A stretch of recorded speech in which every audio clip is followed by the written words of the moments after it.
So we'll start with our warm-up. Let me go in here.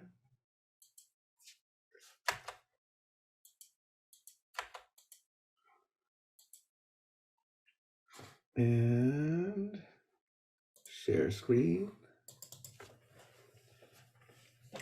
All right, so quiz statistics. Main factor for long-term control of blood pressure. So I'm very happy to see everybody got this. And this also is always like, I think it's a good point. Like, when we first start learning about systems, you think about the systems being very independent. There's different things, the cardiovascular system, the urinary system. And here we find out that the urinary system is so intimately tied into your cardiovascular system that the main control of blood pressure is actually your kidneys. So I think it's always good to remember that thinking about systems is a useful first approximation to try to keep everything from happening at once when you're trying to learn it. But in reality, it is all kind of happening at once.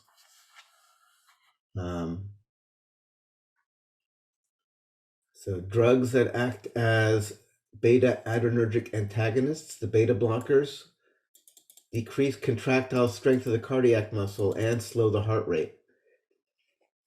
So this is not going to deal with blood volume at all. This is dealing with how the heart is pumping. So that's going to be more about cardiac output, right? And we know that if you are decreasing contractile strength of the cardiac muscle, what's going to happen to the stroke volume?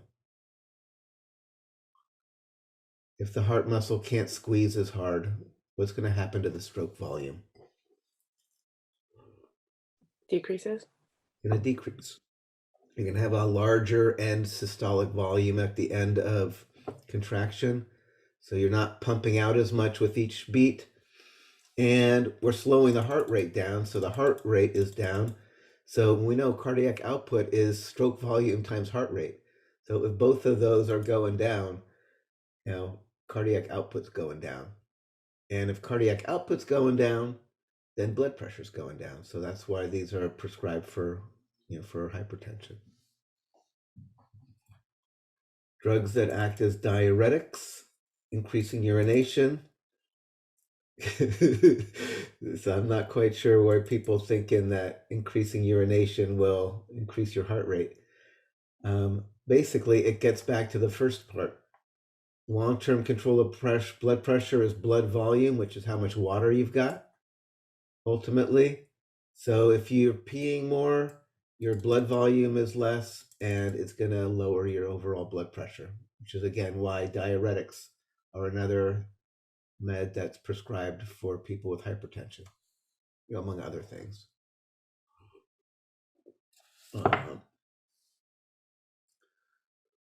This is good. Most people got this. Everybody got it. Arterial vasoconstriction would result in increase in blood pressure, because increased resistance is increased pressure.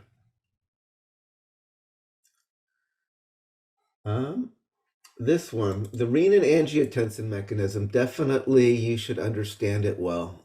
We have our next exam coming up in like a week. Definitely want to make sure that you understand this, because renin-angiotensin mechanism is kind of at the core of blood pressure control.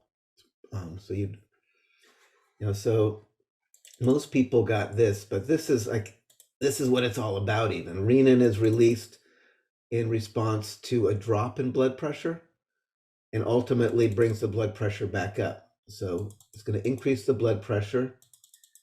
There's vasoconstriction, both by angiotensin 2 and ADH are both vasoconstrictors that are going to constrict blood vessels and therefore increase resistance and increase pressure.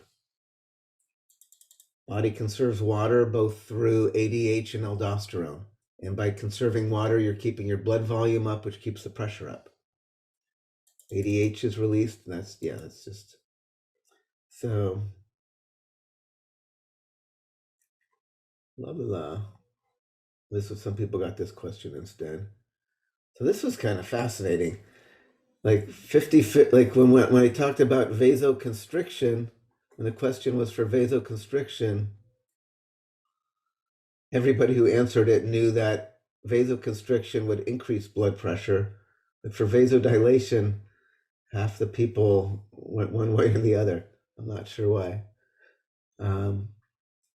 But basically, if you vasodilate, the vessels are wider, that's less resistance, that's going to bring the blood pressure down.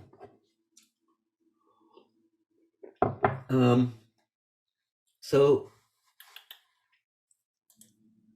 any questions about any of those? Because that's that's getting back or going over some of the core ideas around regulating blood pressure that you should be familiar with.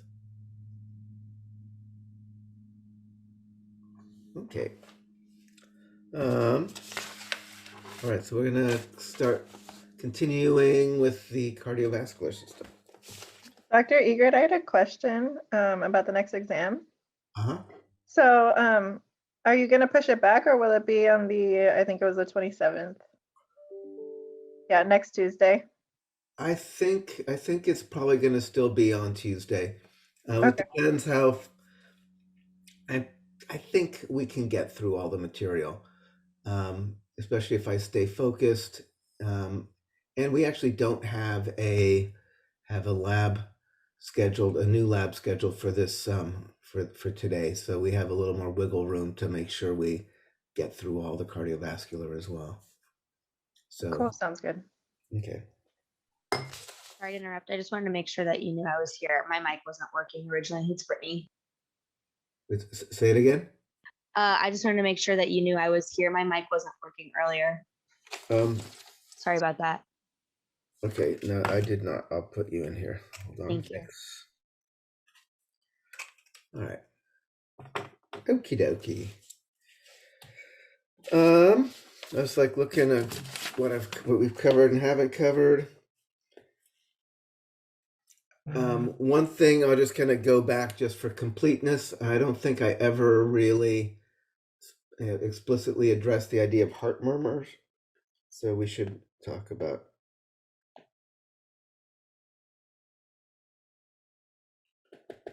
I mean, one of those little videos talked about it a little bit. Most people have heard of heart murmurs. What is a heart murmur? Is it irregular heartbeats? So that is not that. So an irregular heartbeat is a different thing where the heart is not pumping, like you start getting erratic heartbeats. But this is something different. Murmurs are kind of these kind of weird little sounds that are, instead of just going lup dup, lup dup, lup dup, and go like, you get these weird little, these different sounds in there that are not just the opening and closing of the valves that you normally get with that more kind of distinct lup dup. Is it because the valves fail to completely close properly? Yeah, exactly. So this is when the valves don't close all the way and there's some leakage. So normally the valves are these one-way valves. It's like blood can go that way, but if the pressure's the other way, they slam shut and nothing goes through. But sometimes due to a variety of reasons, there can be malformations, there can be hardening of the flaps, there can be lots of things. But what happens is when the back pressure builds up, some of the blood actually does leak out and come out the other side and go the wrong way. And it can be more or less, but that's what a heart murmur is. It's when the valve doesn't seal completely, so then there is actually some leakage, and when it's supposed to be closed, a little bit of blood, hopefully just a little bit, is able to squish out.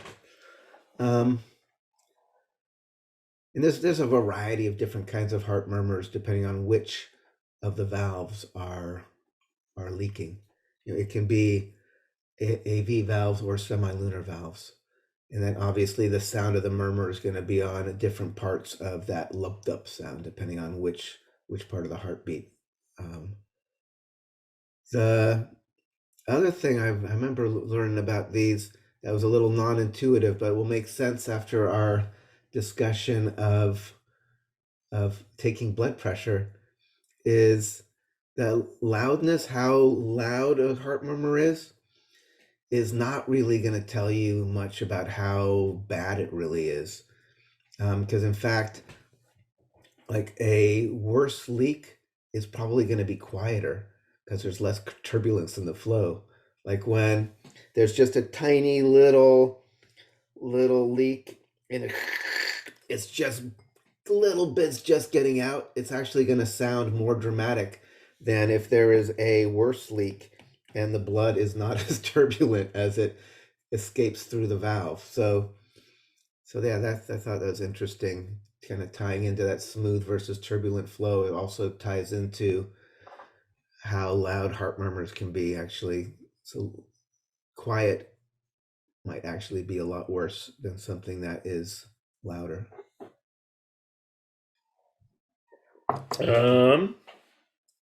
All right. We're gonna continue talking about flow of blood, except now instead of looking at the big picture, right? So the stuff we've been talking about in general right now has been like mean arterial pressure being cardiac output times like the resistance, we call peripheral resistance. Now this is like the big picture of the whole body. This is the flow out of the heart. This is the arterial blood pressure in the whole body, main arteries, resistance of the sum total of all of your vessels. So this is like kind of big picture. What we're going to do now is we're going to look at local autoregulation.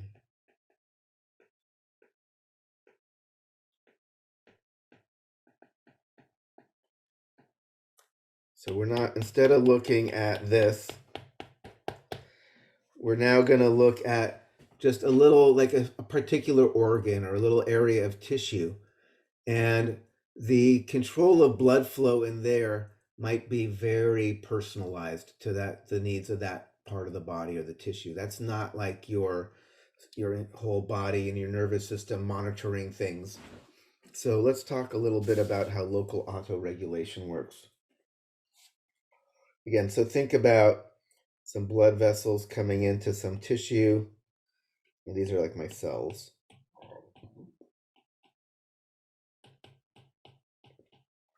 And here's the blood flow coming in.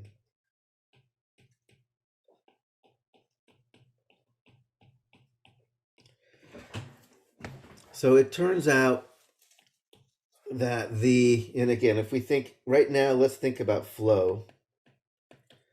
Flow is going to be blood pressure over resistance.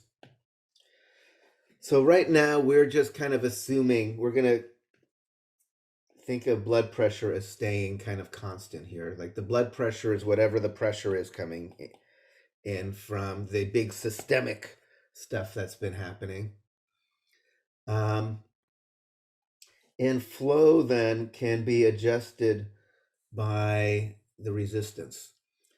And what happens is there's this automatic control of the smooth muscle that inside the walls of the blood vessels. So, if there's like low oxygen or high carbon dioxide just in this region here, this is going to result just in local vasodilation. Right? So if basically we need more blood there because there's low oxygen, high CO2, we want to increase the flow, increase the perfusion into that region, there's going to be this kind of automatic relaxing of the smooth muscle in these vessels, decrease resistance, increase the flow, bring more blood into there. So, and again, this is just locally. This is just happening automatically based on the kind of environmental conditions that the little blood vessel's going through in there. And then obviously you can get the opposite. If you have high if you have high oxygen, low CO2, this is going to be local vasoconstriction.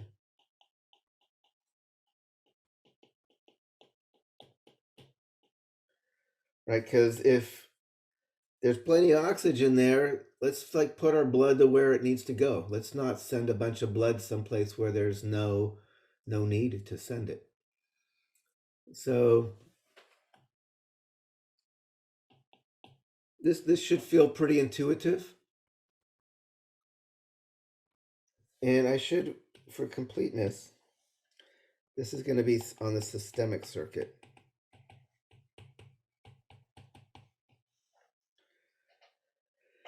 What would we expect on the pulmonary circuit? Let's kind of go over here on the side.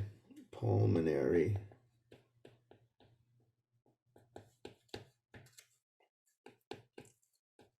What are we going to expect? Is it going to be the same or different if we're looking at the pulmonary side of circulation?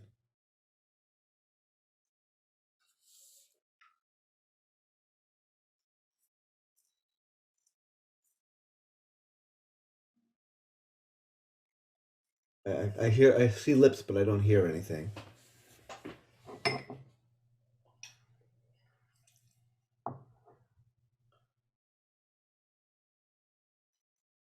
I have to think, what is the blood doing?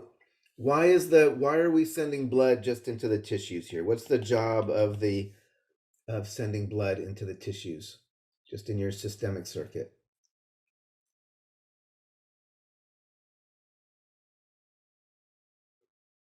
What's the purpose? What's the big picture? Why does it make any sense?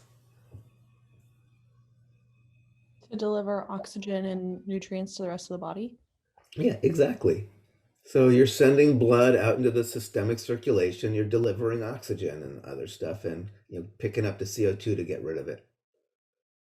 How about in the pulmonary circuit? What's the point of sending blood off to the lungs? To reoxygenate it and get rid of the CO2? Exactly. It's like the opposite, right? When you go to the lungs, the whole point is picking up oxygen. When you go to the tissues in the systemic circuit, the point is to deliver the oxygen.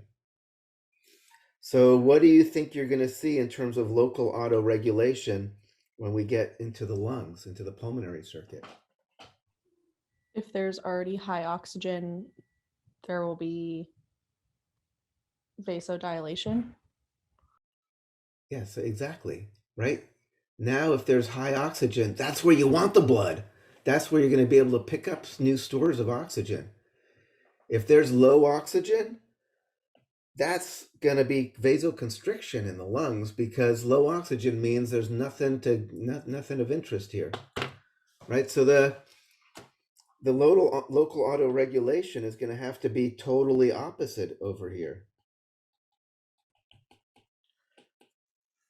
Because the whole reason of sending the blood to the lungs is the opposite. Instead of delivering blood, it's to pick up blood. So if there's a lot of oxygen in the area of the lungs, that's where you want the blood. If there's a lot of oxygen in the body, that's where you don't need it, because it's already got the tissue has what it already needs. So does that all make sense? Another aspect of local autoregulation that I've kind of talked about briefly, but I'll talk about more right now, is just how the quality of the smooth muscle that makes up the vessel wall actually helps kind of smooth out the pulsing of the blood pressure to create a more continuous flow through the tissues. So, and I think this is always kind of cool to think about. If you think about a blood vessel, smooth muscle,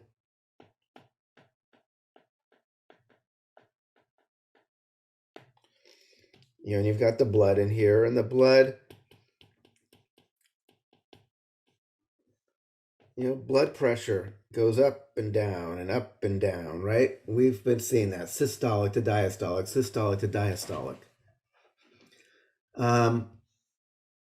And again, we know flow is going to be blood pressure divided by resistance. But when we talked about smooth muscle a long time ago now, seems like a lifetime ago, we were talking about it can be triggered by autonomic nervous system, can be triggered by chemicals, and it can be triggered by stretch. So if you remember this can be triggered by stretch.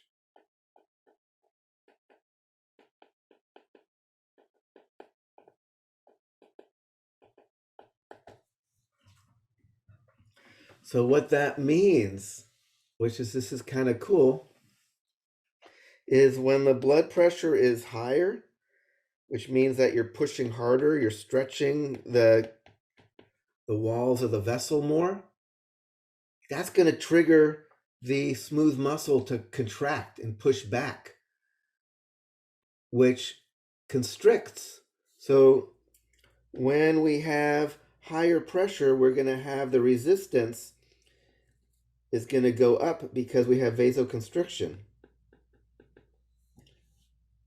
And when we have the blood pressure dropping and we're not pushing anymore, we're not stretching it, then this thing can relax and it'll dilate, and the resistance will go down because now we're dilation. Not dilate.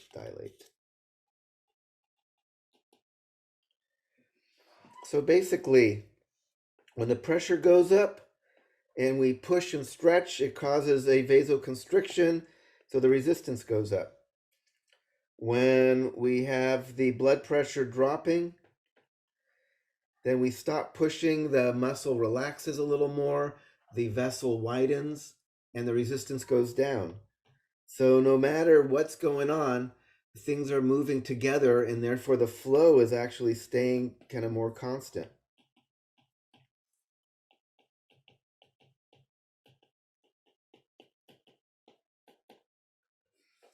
So when we're getting down into these small little vessels, you actually have a smoother flow than you might imagine, just based upon the pressure going up and down and up and down.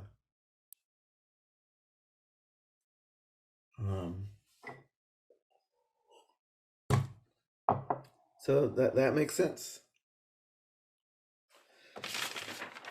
So what else? Let me talk a little bit about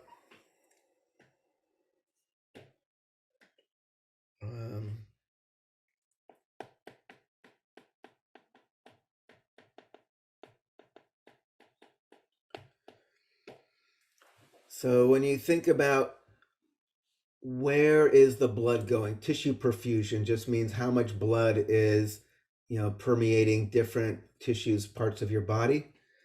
So we're going to talk about, percent of cardiac output. Like of that, in fact, at rest, how many liters per minute is coming out of either ventricle? 5. Excuse me. What was that? 5. Yeah, about 5, which is going to be important when we get to the urinary system soon too.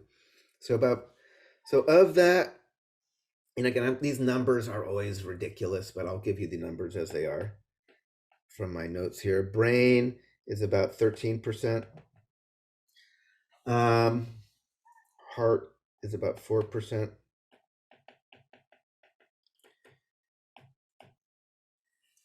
I've mentioned before, I'll mention again, almost all circulation can get adjusted up or down depending on the body's needs and conditions. The brain and the heart, though, are always going to get their full share no matter what's going on, because the brain is really intolerant of any kind of ischemia, lack of blood flow. As soon as you have lack of blood flow, you start having the neurons start to commit suicide, right? You can fall asleep on your arm for like 20 minutes and it's just like, oh, my arm doesn't work. Oh, pins and needles. But, it's not a disaster. You didn't amputate your arm. But if somebody like chokes you for like 15 minutes, you're dead, right? Your neurons in your brain cannot deal with lack of blood flow for an extended period. Other parts of your, other tissues obviously can. So, but the brain needs to have its oxygen or else you're in trouble. Heart, like I mentioned, is the thing that's driving the blood flow to every other part of your body. So unless the heart is able to do its job well, everything else is going to die anyway. So the heart is always going to be getting its full share of blood. This one here is going to be a little non-intuitive if you haven't really looked at this. 20% goes to the kidneys.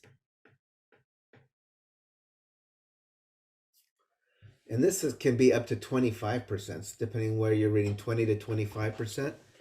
You know, your kidneys, they don't need this much blood to stay alive. Your kidneys are about the size of a small bar, like a bar of soap, right?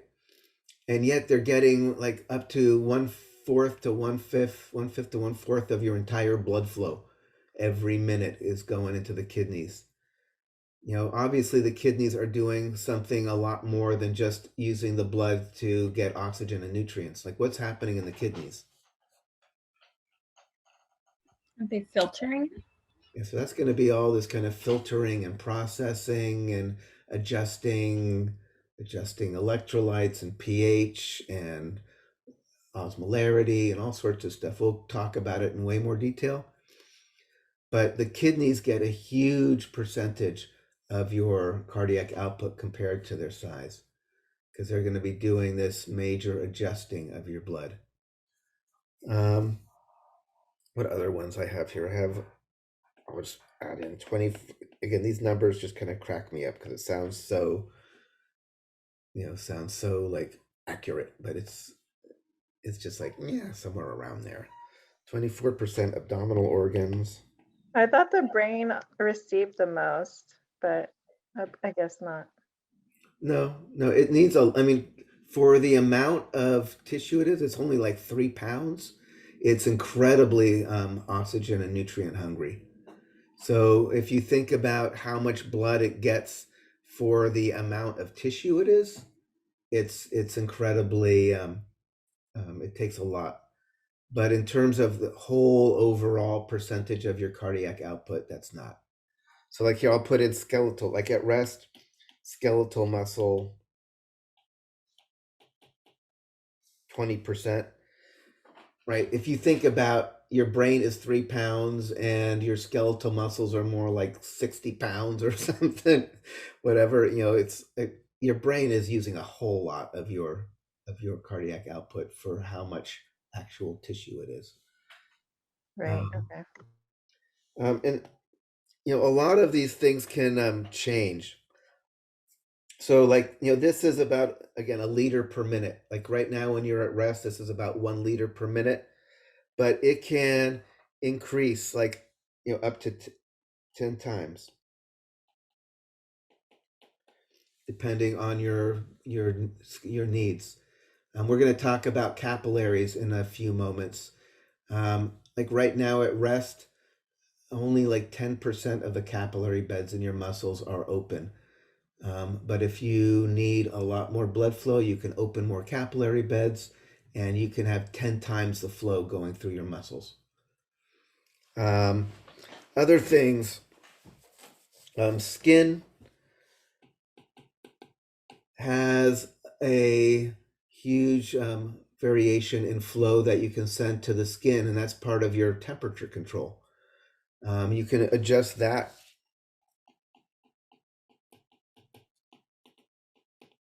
like by 50 times. What I have here, 50 in these like kind of these venous plexuses right under the skin, you can adjust from 50 to 2,500 mils per minute. So depending on if you want to like cool off, you can send more blood flow to the surface and radiate out heat, or keep it closer to the core to stay warmer. So this is about temperature control, right? And again, this is about processing, filtering, adjusting. This is about absorbing nutrients, right? So sending blood isn't just about delivering oxygen and nutrients. Here it's about picking up nutrients. Here it's about processing. When we go to the liver is also going to be a lot about processing. So sending blood to a tissue might be happening for a variety of reasons.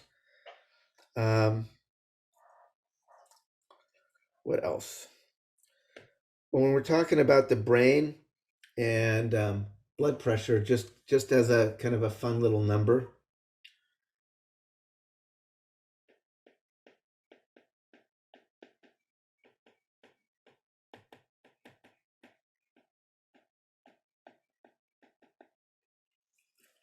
so if your mean arterial pressure kind of drops below 60 or so, that's going to mean you probably don't have enough pressure to keep the blood coming up adequately perfusing your brain. And syncope is just the fancy word for like passing out, for fainting. So, right. So if your blood pressure is too low, if your blood pressure is too high, there's lots of problems. But if it's too low, it's also bad. We'll see if blood pressure is too low, you're going to go into renal failure. Your kidneys aren't going to work. If your blood pressure is too low, you're not getting enough blood up to your brain and you're going to like get head rush or pass out. So you want to have your, like, low blood pressure is good as long as it's not too low. This is actually a reasonable time to talk about shock. Professor, what number was it for feeling faint, the mean arterial pressure? 60. Thank you. So shock. What is, we always talk about shock. And there's obviously like, he's in shock. But there's like in medical, if you are like wheeled into the ER and you're in shock, that's a very specific thing. What does it mean to be in shock? A sudden drop in blood pressure? Yeah, so that can cause it. In fact, so it's basically, inadequate blood flow and perfusion, tissue perfusion.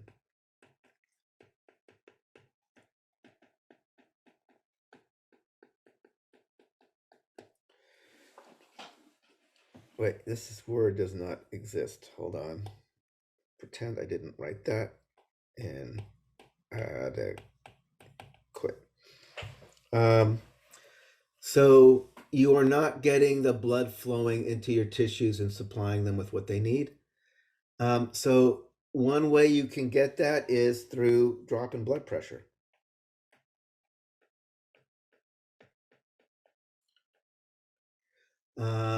Like in anaphylactic shock, when people like get from this overall systemic allergic reaction and all their blood vessels dilate and their resistance to flow drops to nothing, all of a sudden their blood pressure is 0 and now you've got no blood flowing into your tissues because, again, the pressure is what's keeping the flow going.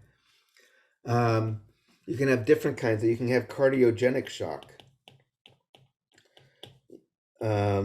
where the heart isn't beating, heart not pumping right. You've got a heart attack. If your heart's just in fibrillation or something, that's also going to cause inadequate blood flow and perfusion.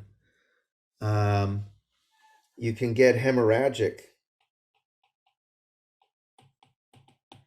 if you're just bleeding out and now there's not enough blood to just push around through you. I guess, what do they call it? They don't call it hemorrhage. They call it hypovolemic. Hypovolemic means the low volume, right? You've been bleeding and now your volume is really low. But that would come from bleeding out or other things that make your blood. So there's a low blood pressure is definitely one of the things you can get. This would be like called vascular shock. Cardiogenic shock, your heart is not pumping right. Hypovolemic shock, the blood volume, which we know is critical for keeping your blood pressure up, is dropped. So in any of these cases, you need to figure out how to get the tissues perfused again, because if this continues on too long, you're going to start having, all sorts of problems, or, tissue organs dying and shutting down and everything. So shock. So, and I should maybe say sudden. It's usually like a sudden Shock. It's a sudden drop in flow and perfusion. All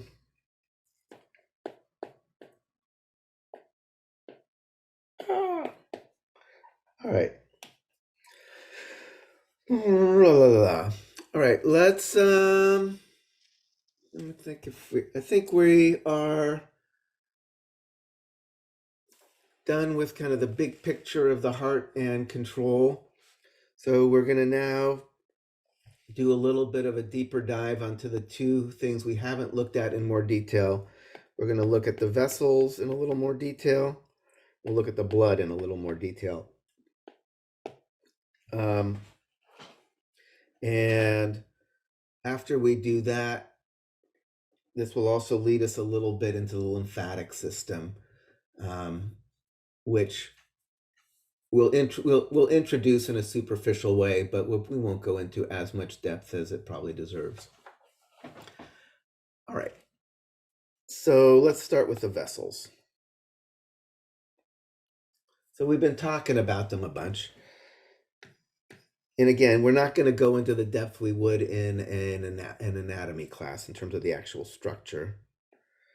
You know, blood vessels basically have an outside, the walls,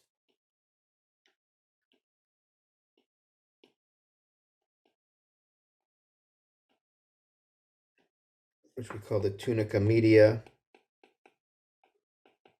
This is basically smooth muscle and like elastic tissue. So they're kind of stretchy, but you can also adjust the diameter. As opposed to most places where the muscles, you have one muscle to do one thing, one muscle do another thing. I think because there's constant blood pressure kind of pushing out, there is just kind of the circular muscle here. So if you contract it more, it will constrict. If you relax, just the internal pressure is going to dilate the whole thing, right? Because you've got a constant force trying to make this thing wider, just due to the blood that's inside. And like I mentioned, that smooth muscle is primarily controlled by the sympathetic nervous system. The proportion of smooth muscle to elastic tissue varies in different arteries and veins we'll talk about, but depending on where you're at, something might be more stretchy, some things might just be more muscular. And then the last thing I want to mention, all blood vessels are lined with what's called endothelium.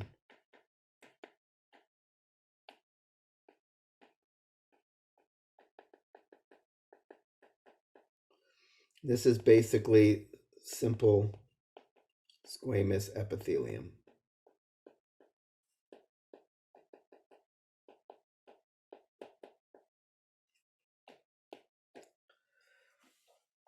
This also lines the chambers of your heart. Like the ventricles and the atria are also lined with simple squamous epithelium. When you're in the heart, instead of calling it endothelium, you call it endocardium. But it's still, and this is going to be important for in a little later when we start talking about blood clotting and all that, hemostasis. Right, as long as the blood just sees simple squamous epithelium lining the walls, it knows everything's cool. Right, it's kind of like if you're in like your grandma's living room and the flower wallpaper is on the walls, and it's like, okay, this room looks like it's supposed to because I look around and all the walls have the flowered wallpaper on it. If you walk into that living room and you see like 2x4s jutting out of the walls and conduit and like, metal, and it's like, okay, the walls shouldn't look like this. This is not the covering of the wall that's supposed to be there. It looks like something probably damaged the wall and ripped through it, and I'm seeing stuff that I shouldn't see. So when you see like the connective tissue underneath, that's when it's going to be triggering the platelets to start hemostasis and stuff later on. So simple squamous epithelium. Endothelium. The outside of this thing, it's called, can be called the tunica externa or the adventitia. It doesn't matter for this class. One of the cool things about the vessels, like smaller vessels, actually can just absorb the oxygen and nutrients from the blood that they're actually carrying to actually provide sustenance to the actual vessel itself, right? Because it's like in the middle of the tube is oxygen and nutrients. So if you're small enough and the distances to diffuse are short enough, that can actually supply the actual vessel itself. If you've got like a really big, beefy vessel, the blood in here is not going to be enough. So then they actually have their own vessels to supply the vessel. We call the vasa vasorum. Vasa vasorum means the vessel of the vessel. That's always kind of cracked me up, that large blood vessels need smaller blood vessels to actually keep them supplied with oxygen and nutrients. Other things about blood vessels. This smooth muscle, this is only for adjusting diameter.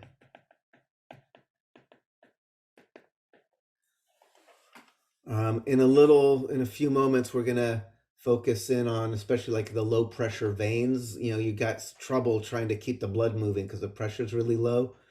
Even there, the smooth muscle is not going to help propel the blood. It's not going to be about kind of moving things along. It's just about changing the diameter and adjusting resistance. For the veins, it's adjusting the proportion of blood in the venous versus arterial side for increased venous return and all of that. Okie dokie. So now we will do kind of the classic comparing arteries to veins. And then we'll look at capillaries, and then we'll put those together.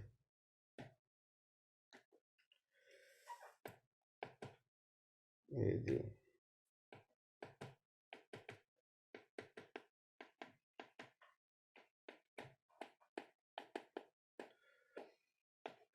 So arteries versus veins. They both have the basic structure that I just drew. By definition, what is an artery? How does an artery different from a vein? Artery is leaving the heart. The arteries leave the heart, and veins are going to be returning to the heart. Kind of after the capillary beds.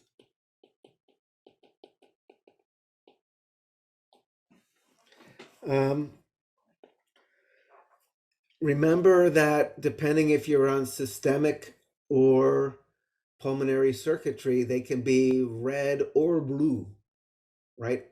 The aorta, all the arteries on the systemic side are carrying oxygenated blood, and would you think of them as red? But if you're on the pulmonary circuit, the pulmonary arteries leaving the heart to the lungs are blue. The pulmonary veins coming back from the lungs are going to be bright red. Whereas the veins in the systemic circuit are going to be blue. So definitely, I always feel like I've got to remind people, because a lot of the stuff you get is like veins are blue, arteries are red, but that's only true on the systemic side, not on the pulmonary side.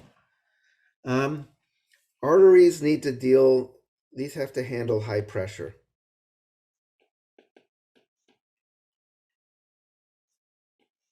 So these are going to have a thicker tunica media. They need to have a lot of smooth muscle to be able to hold their diameter, given the amount of blood pressure that's pushing against it from the inside.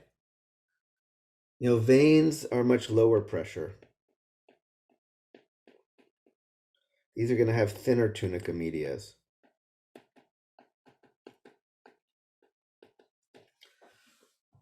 Right. I mean, for the veins, typically by the time you're at the end of the capillary bed, you're like down to 20 millimeters of mercury, even on the systemic side. So you've got like this much less blood pressure pushing out from the inside, so you don't need as much smooth muscle to hold your diameter. These are also going to be like larger diameter. If you think about it, if we have low pressure and we want to keep the flow going, we want to have like less resistance. One way to have less resistance is just to have a larger diameter, right?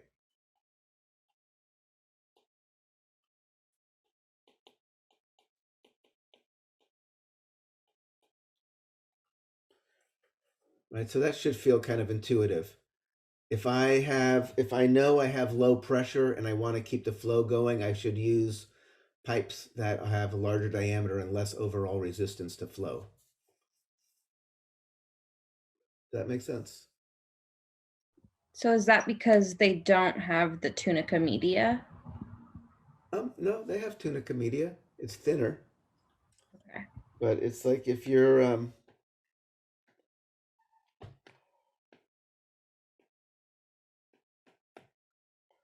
typical artery looks like that. A typical vein would look like that. So there's still smooth muscle, but it doesn't need as much to adjust its diameter because the pressure pushing from the inside is not nearly as strong. So you don't need so much muscle to resist it. But the lumen, we call this the lumen, is going to be typically larger in an equivalent vein, which provides less resistance, so there's more likely that the flow will be continuing even under low pressure conditions. So that's typically kind of what they look like. When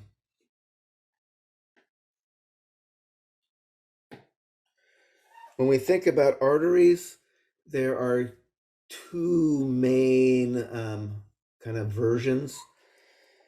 You have kind of what we call the elastic arteries.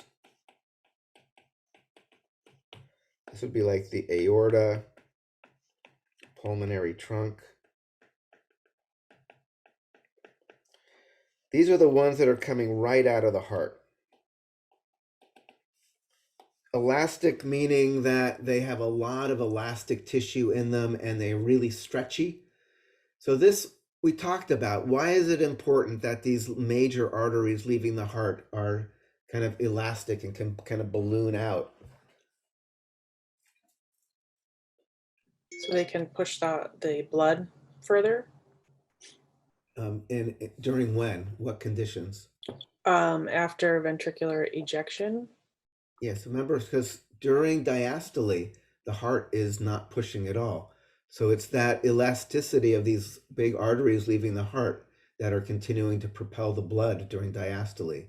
That's what's maintaining the diastolic blood pressure, is the compression by these elastic arteries. Right? Because remember, during diastole, the heart is completely relaxed and refilling. It's not generating any pressure at all. So these elastic arteries here, like leaving the heart, these are what's kind of, maintaining the diastolic blood pressure. Once you get past that, then the main function of these arterial walls is not so much to absorb and recompress the energy, but it's just to adjust their diameter to deal with distributing blood flow. In that case, you end up getting muscular arteries.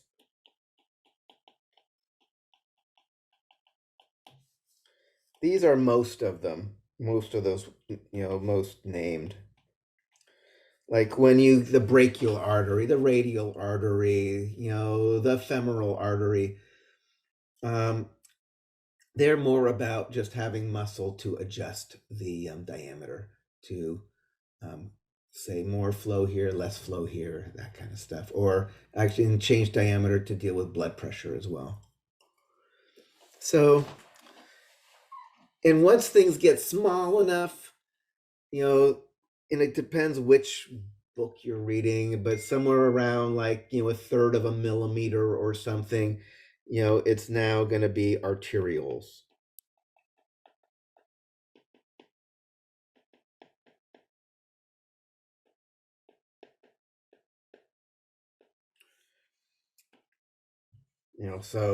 But exactly what that diameter is kind of whatever.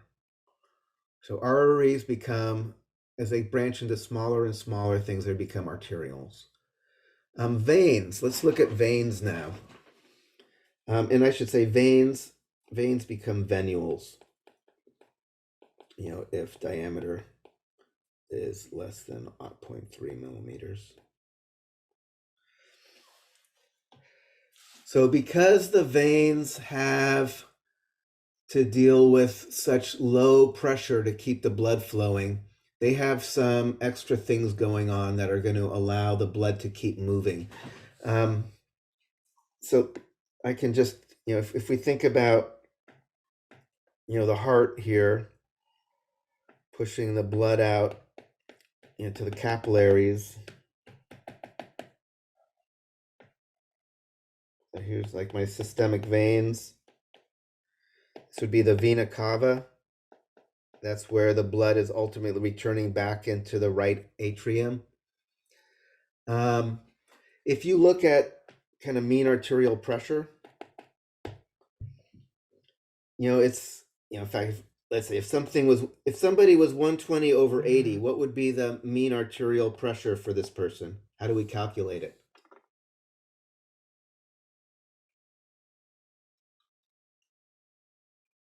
Systole minus diastole. That was pulse pressure. Oh, sorry. The systole minus diastole, that's pulse pressure, and that's going to be, 40 millimeters of mercury. But how do we, mean arterial pressure, remember, does anybody remember? It's a diastolic plus 1/3 of the pulse pressure. Exactly. It's going to be diastolic, it'd be 80, plus 1/3 of the pulse pressure, it's going to be like 13.3. So like 93. So that would be like the mean arterial pressure for somebody who's 120 over 80. So let's think about, let's just say 90, coming out here. As you get into smaller and smaller and smaller branches and dinkier little arterioles, the pressure is not as high anymore. You're spreading it out over this huge surface area into these tiny little vessels. By the time you're entering the capillary beds, you're down to around 40 millimeters of mercury. By the time you're on the other side of the capillary beds, we're going to look at this in more detail in a few moments, you're down to like 20 millimeters of mercury. By the time you make it to the vena cava, you're pretty much at 0 millimeters of mercury. So the pressure available to keep the flow going, as we're going all through here, it starts low and it tapers off to pretty much nothing. So the blood's gonna need help, right? We said that normally flow is gonna be pressure divided by resistance. And we've talked about, okay, let's try to bring the resistance down by increasing the diameter and stuff. But at some point, the blood pressure is so low, just pure pressure alone is not going to keep the flow going. Because like I said, the pressure, it drops all the way down to 0 by the time you get back to the heart. So let's talk about what actually keeps the blood flowing in these veins, even though the blood pressure is probably not going to be enough. So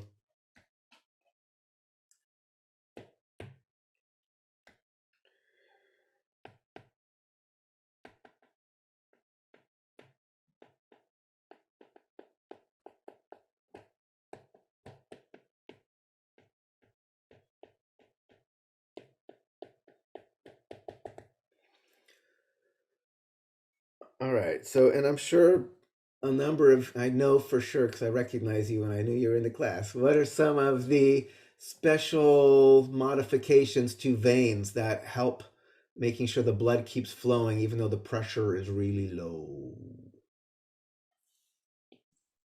Valves?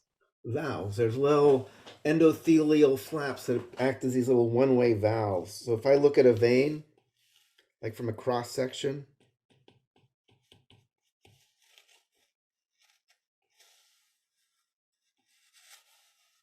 it's kind of like this.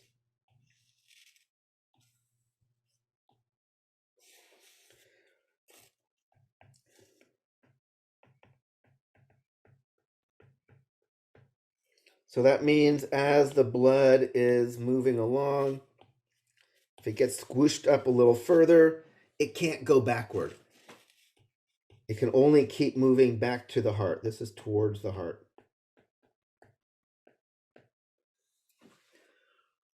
So even though it's low pressure, you know it's not going to accidentally go back to where it came from. I don't know if I could. I don't know if it's going to actually show up that well. I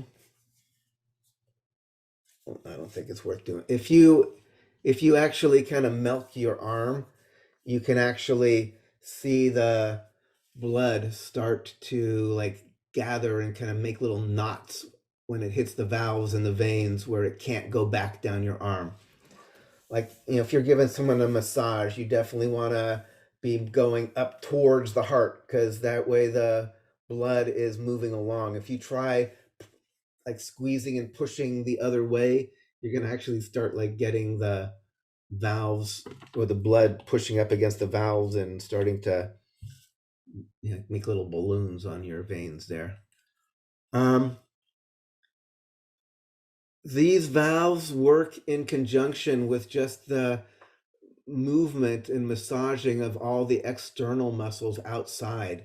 So there's all this kind of skeletal muscle here. So this is skeletal muscle I'm trying to draw here.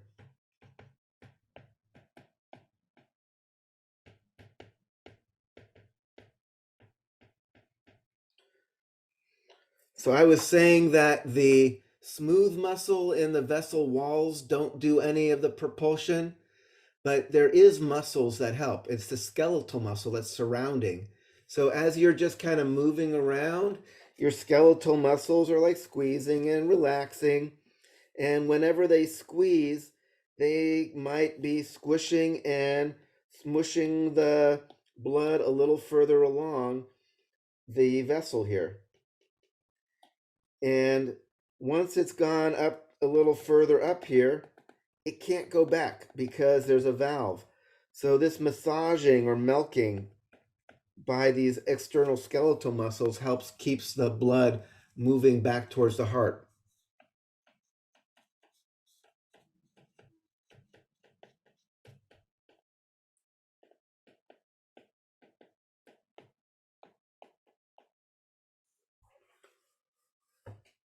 And again, the skeletal muscles that are outside, not the smooth muscle in the tunica media.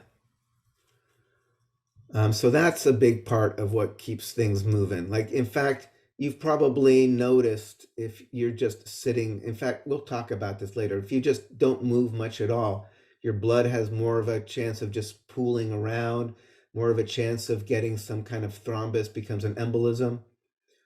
Right, somebody that's like been on an airplane sitting like on some transatlantic flight and just sitting still for 10 hours, and then they get up out of the plane and then they drop dead of a pulmonary embolism as they're walking back to the gate when they get off the plane.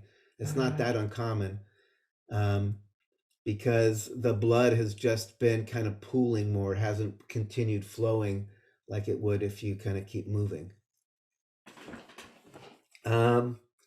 Another thing that keeps the blood flowing from the veins is actually the pressure changes that are part of breathing. We're going to look at this in much more detail when we get to the respiratory system, probably maybe today, but probably for sure on Thursday. And again, this is something I know you've seen just in your other classes.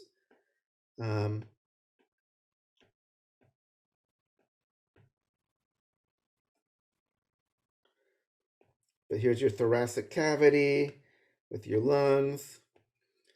And if you remember the pressure changes that help you breathe, that are doing the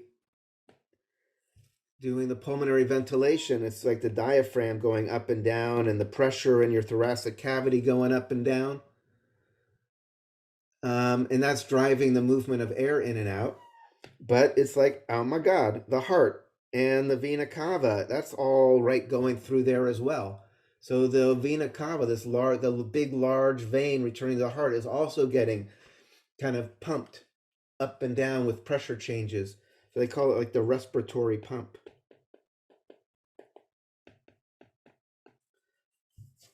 Because there are these pressure changes.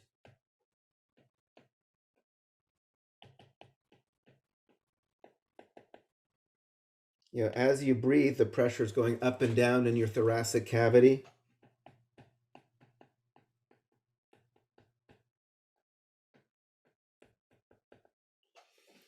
And that is going to be pulling on the heart, right? The whole atria and big veins are going to go, and that's going to create a suction that's going to keep pulling the blood back up into the heart there. So respiratory pump is part of it.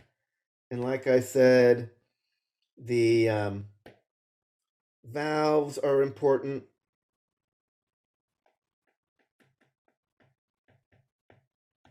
And then the valves work in conjunction with the skeletal muscle, with that massaging and milking. And then, like I mentioned also, just the fact that you have a larger diameter helps keep the flow, even though pressure is lower because there's less resistance. So there's all sorts of things going on that the body has, little tricks up its sleeve to make sure the blood keeps returning to the heart. But in general, at any moment, the majority of your blood is actually in the veins, kind of slowly working its way back to the heart. It's not this equal thing where, you know, here's the heart and here's going off to the body and here's the veins coming back. You know, we kind of draw it kind of like, oh, they look kind of equal, but instead it's more like, you know, efficient, high pressure, send out to here, and then low pressure, slowly making it back to the heart. So in general, you have a lot more blood on the venous side working its way back compared to the arterial side if you look at it as a loop. And like I said, increased venous return involves compressing the walls here and trying to pull more of that into the heart and putting more of the volume, kind of adjusting it more equally. So your body can play with that division, but when you're just right now sitting in front of the computer, relaxing, most of your blood, there's more blood on the venous circulation than the arterial circulation by quite a bit. Okie dokie. Let us now go a little deeper into, so we talked about arteries, veins. So now we'll talk about capillaries, since capillaries are going to be where we actually have the business of the cardiovascular system happening. So hold on, let me. So, right, because everything we're talking about right now is about kind of transport, getting things to the tissue. But what's really important is actually getting the oxygen into the tissue or absorbing things from the tissue, like whether it's nutrients or hormones from a gland or something that you're going to distribute. So the real business of the cardiovascular system, if we're thinking about kind of transport and delivery and stuff like that, the delivery and the pickup is happening in the capillaries. So let's look, and there's a few different types of capillaries that play different roles. So we'll introduce them.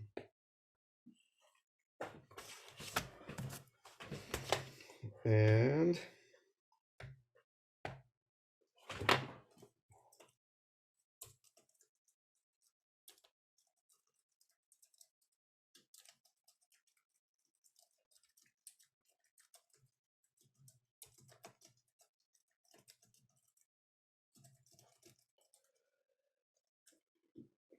So places where materials can enter and leave the blood.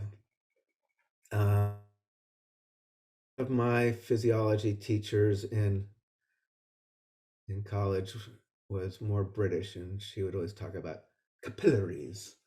So they're not necessarily capillaries if you're in some, even in other English speaking countries, they might be pronounced very different, but they're the same thing. So let's talk about the two more rare versions, and then we'll really focus on the most common of the capillaries, which is the continuous capillaries. So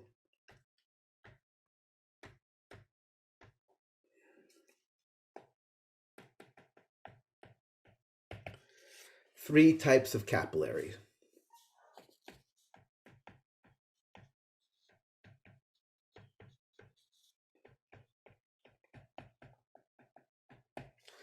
So fenestrated, it means having windows. So these are capillary. And actually, before I get there, actually, let's go back.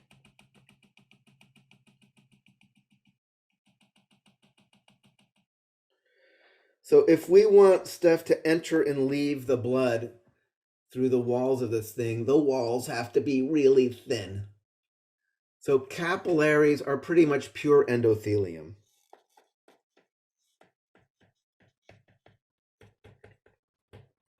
Right? There's not smooth muscle. There's not a wall. The wall doesn't really exist anymore. When you get here, endothelium is literally simple squamous epithelium. So you basically have these little frisbee cells making up the wall of this thing. And the blood cells are moving along inside. A typical blood cell, like red blood cell, is about 8 microns in diameter. We'll talk about that a little more later as well.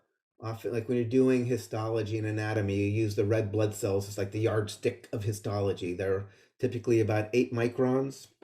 So RBC, 8 microns diameter, micron millionths of a meter.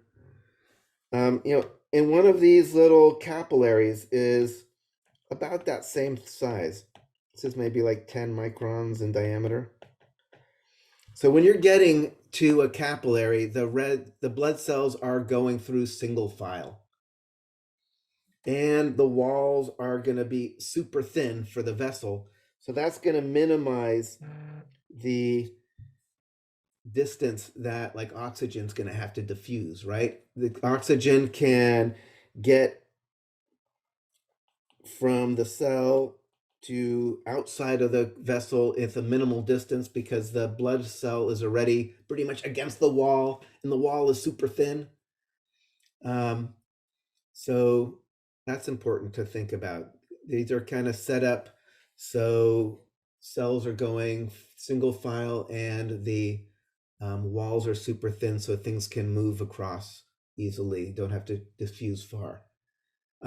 Some things move just by diffusion across the walls. Some things move that are helped along with different kinds of little vessels that go across, vesicles.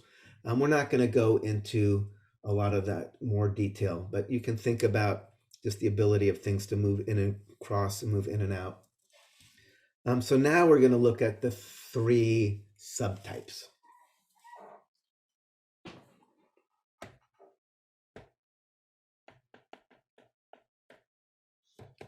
So the one I was just started talking about, fenestrated.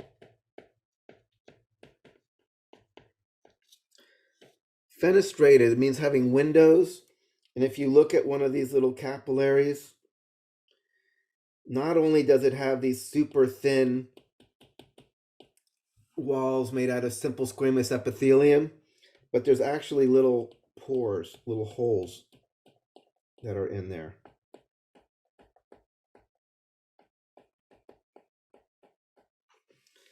That make these super leaky. leakier than even I mean, a normal capillary has to be pretty leaky because it's designed to have things move in and out, which is going to become an issue in a few moments when we look more in detail at a capillary bed. But so this is where you either are trying to really absorb a lot into the blood. This would be like, absorption, like in the, intestines or in the endocrine glands. So where you have these big molecules you're trying to pull across into there, and you want to be super, you can really pull. So places where you really want to absorb, also what we call filtration.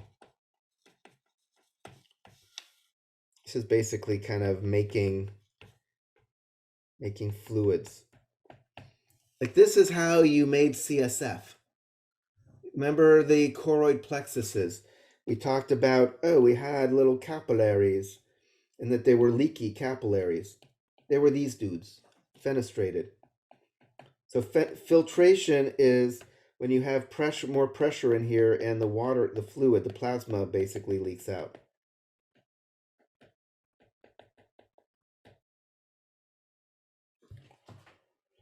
So this is how you make, again, CSF and things like that, is actually by having these leaky capillaries. This is going to be at the core in the functioning of the kidneys. The first step of the nephrons is going to be the glomerulus made out of fenestrated capillaries, leaking out lots of the fluid from the blood, which is then going to be processed in the subsequent tubules. So super leaky, they can either be used to absorb or to actually leak out fluid, which we call filtration. And again, so we'll meet these further down the road. 2. Sinusoidal capillaries.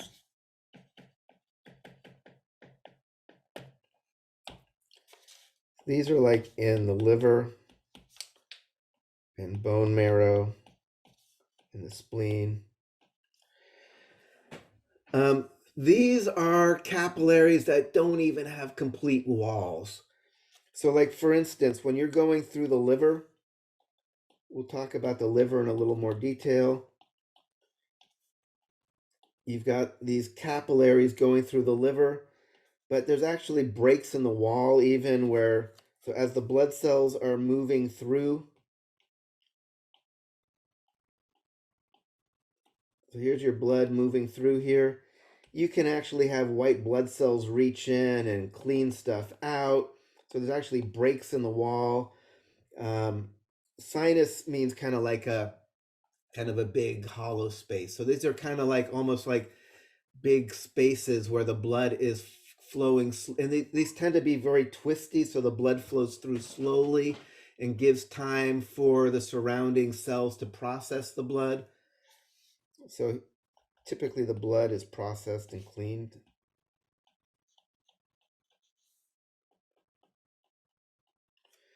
Again, you can have white, this is green, it's supposed to be a white blood cell reaching in. You have all these hepatocytes having all their little enzymes to detoxify things, or actually, and that we're going to see the liver is what's making all of the plasma proteins, all the things, the fibrinogen, the angiotensinogen.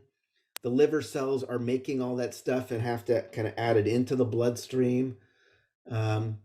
So sinusoidal capillaries are definitely not about delivering oxygen and nutrients. They're about allowing the liver or the spleen or the bone marrow to kind of do their maintenance that they need to do on the blood.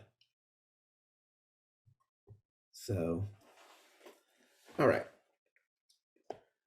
So again, these are the 2 specialized versions, but what we want to do now is focus on kind of your more vanilla capillary that's actually doing most of the stuff you think of the capillaries doing, the delivering oxygen and nutrients and taking away wastes and carbon dioxide.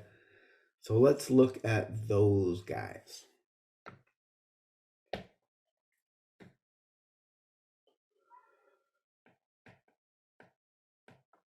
by far most common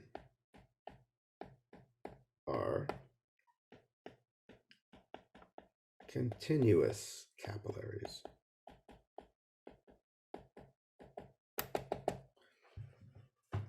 All right, so let me kind of draw this up now.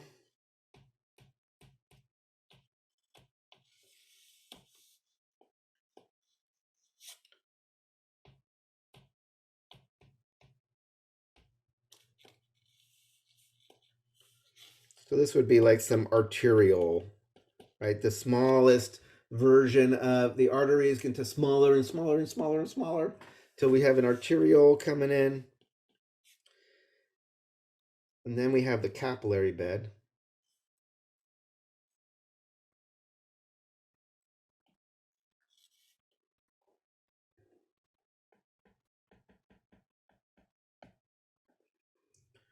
These are the vessels I said that are literally 10 microns in diameter and have a single squamous cell for a wall. And then usually you tend to, as the blood's going through, it's giving up the oxygen. So that's why we say it's kind of turning blue as we go through to the other side of the capillary bed. Wait, I just messed this up, didn't I?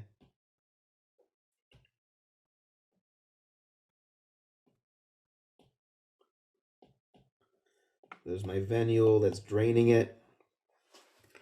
So that's and obviously we have the cells, the body cells are all around. This isn't going through the tissue, right? These are just the cells of tissue.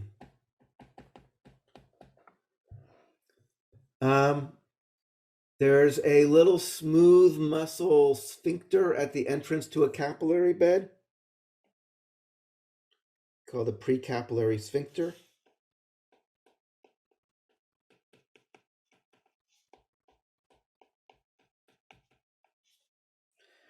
So the body can adjust how much blood it's sending through the tissue. Like I said, right now, just sitting on your butt in front of Zoom, about 90% of the precapillary sphincters in the capillary beds of your muscles are closed because you don't need that much blood going into your muscles if you're not running around.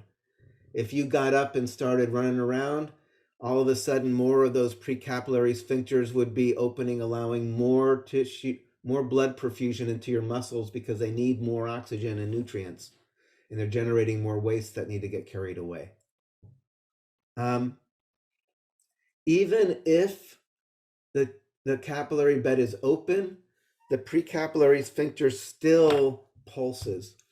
They don't just open and let the blood flow through. They tend to open and close and open and close and open and close and open.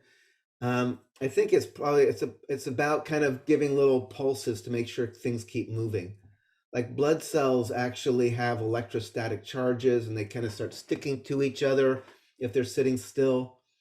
So there's this constant little like kick, kick, kick, kick to keep things going along. So the precapillary sphincters are opening and closing to kind of keep pulsing things. There's not just a continuous stay open.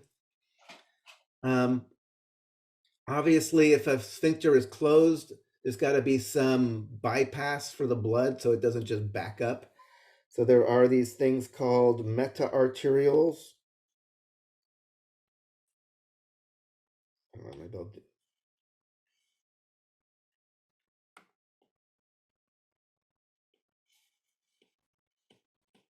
What's going on?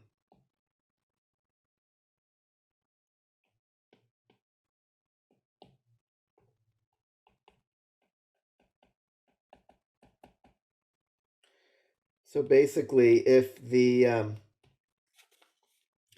sphincter is closed and the blood can't get in here, there's at least some minimal path to kind of bypass the area, even if you're not going to do kind of the full tissue perfusion in there. So that's what these meta-arterioles are. They're just like a little bypass. So there is some, you can go someplace if you end up here and the road is blocked. So this is this capillary bed, and I'm going to erase this meta-arteriole just because it's in the way right now.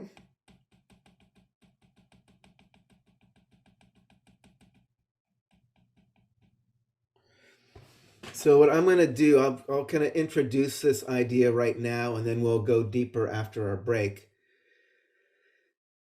Like I mentioned, the blood pressure, by the time you're kind of entering into a capillary bed, is quite a bit lower than your kind of blood pressure, like coming out of your heart and at your main large arteries.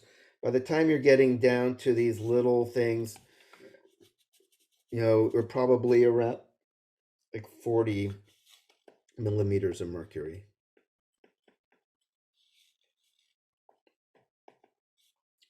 By the time you end up on the far side, we're down to like 20 millimeters of mercury.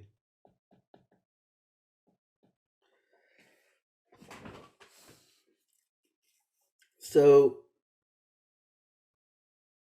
this is still a reasonable amount of blood pressure. And what's going to happen, if you think about capillaries as being these things where things enter and leave the blood, they're obviously kind of leaky, even if they're not fenestrated.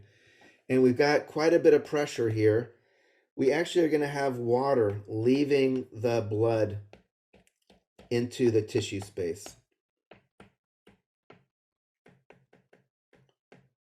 So H2O is leaving. As the blood enters the capillary bed,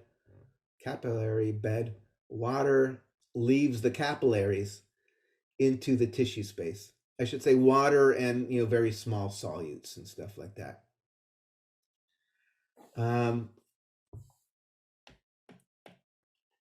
When we get to the farther end of the capillary bed, there's going to be two things going on.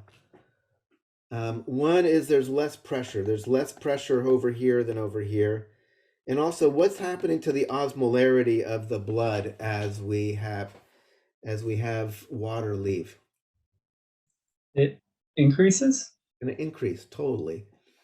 So as water is leaving here, this is going to due basically to the hydrostatic pressure.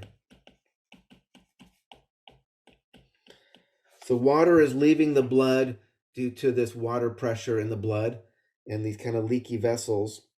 But when we get to the far side, you actually have water re-entering into the capillaries. This is going to be due to the osmotic pressure.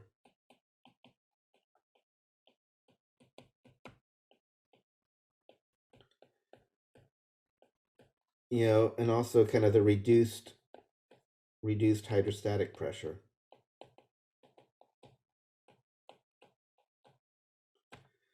So you have this interesting thing happening, that as the blood goes into a capillary bed, fluid leaks out into the tissue, and as it gets to the far end of the capillary bed, but we'll see not all of that fluid is reabsorbed into the bloodstream and then continues on its way back to the heart. You end up having a net loss, though. You don't reabsorb all of the water that leaks out as the blood enters the capillaries. So there's going to be a net loss of around 3 liters per day of water into the tissues.